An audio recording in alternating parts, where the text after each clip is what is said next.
Shamanic Journey number 102, 102nd journey that I've done. This time it's for our limited beliefs.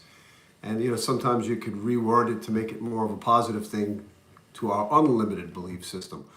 And I guess using the terminology eventually gives us the techniques or the ways that we can develop a lifestyle that allows us to become unlimited in terms of what we believe, what we manifest, what we create, and how our lives, follow with the path, so to speak, I guess, of our dreams. So as we discuss the subject of limiting beliefs, right? They're usually like negative thoughts or patterns or assumptions that hold us back from achieving our goals, right? Experiencing joy or connecting with our true self. And, these are usually subconscious thoughts that you don't even realize sometimes that we're holding on to them. And usually they're formed from traumas or wounds, things that we were told when we were younger.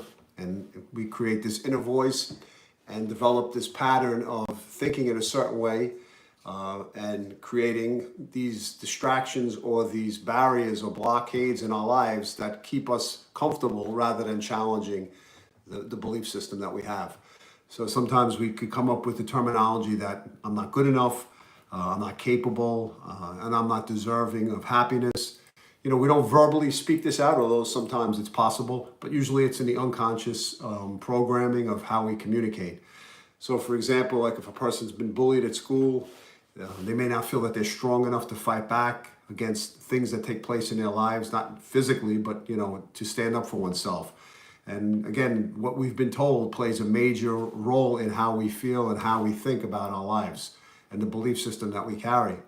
And many times it's the lack of support that we don't receive, which takes us on into our adult lives, and we don't have a connection to anybody, and we have a hard time connecting to the universal energies that can give us that some type of spiritual connection or that support system. And then we lose the guidance. In terms of the chakra systems, right, if we go to the crown chakra, sometimes there's a disconnect between the person's crown chakra and that energy that would connect to receiving and deciphering information that would come through. So how do we identify these limiting beliefs, right? An easy way for us to really do that is by paying attention to the excuses that we make. So next time you find yourself saying, I don't have enough time, for example, to do something, let's say go to the gym, you ask yourself the question, is that really true?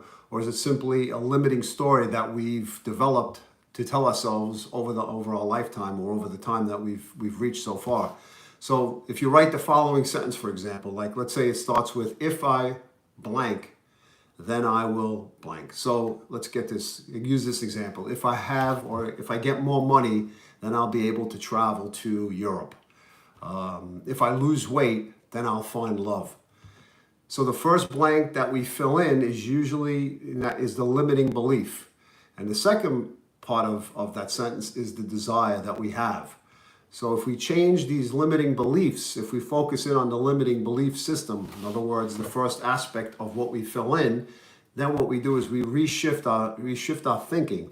So like in other words, I don't deserve love, let's say, or respect. That's the limiting belief. And the after version is I am love and I am surrounded by love.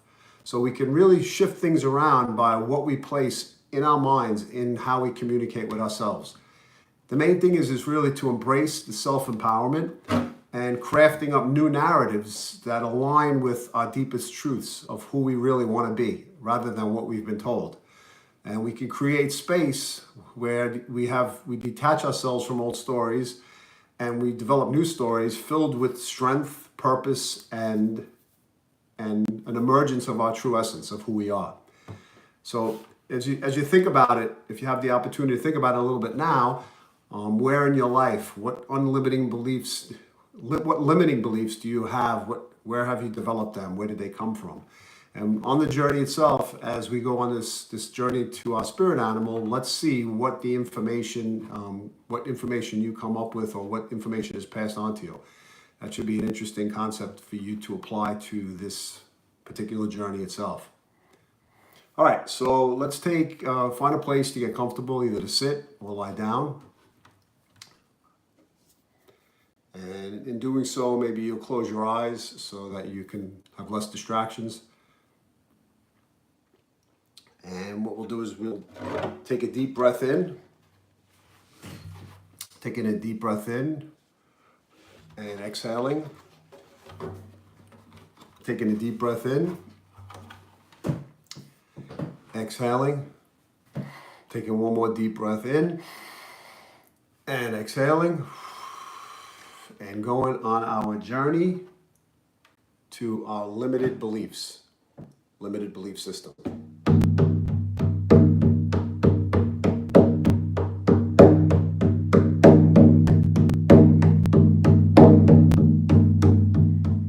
We enter the forest on a hot summer day.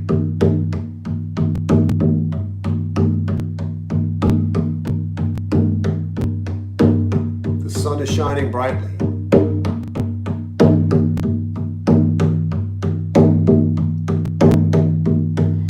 And as we walk, we take a deep breath in. And we inhale the forest fresh air.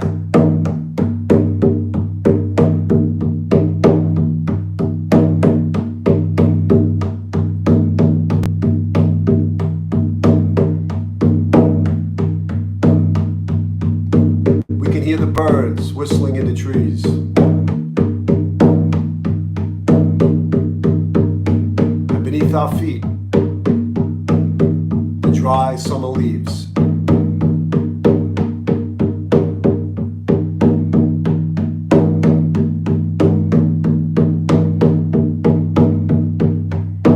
And as we walk on the path up ahead, we see an opening into the cave.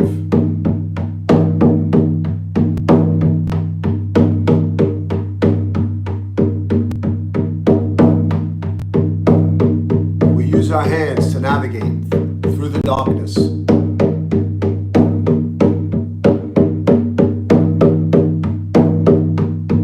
As we see the light shining from the other side.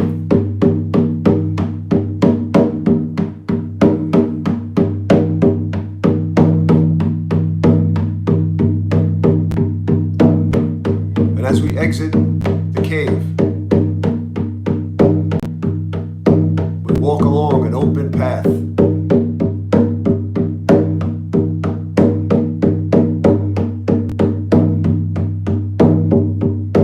And we follow that path.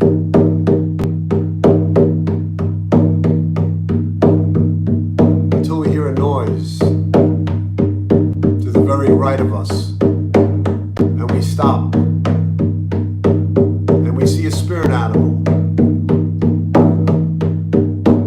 What animal do you see?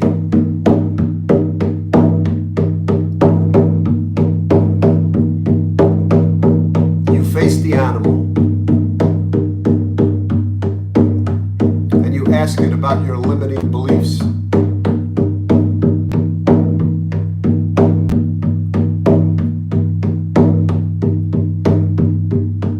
What situations created them?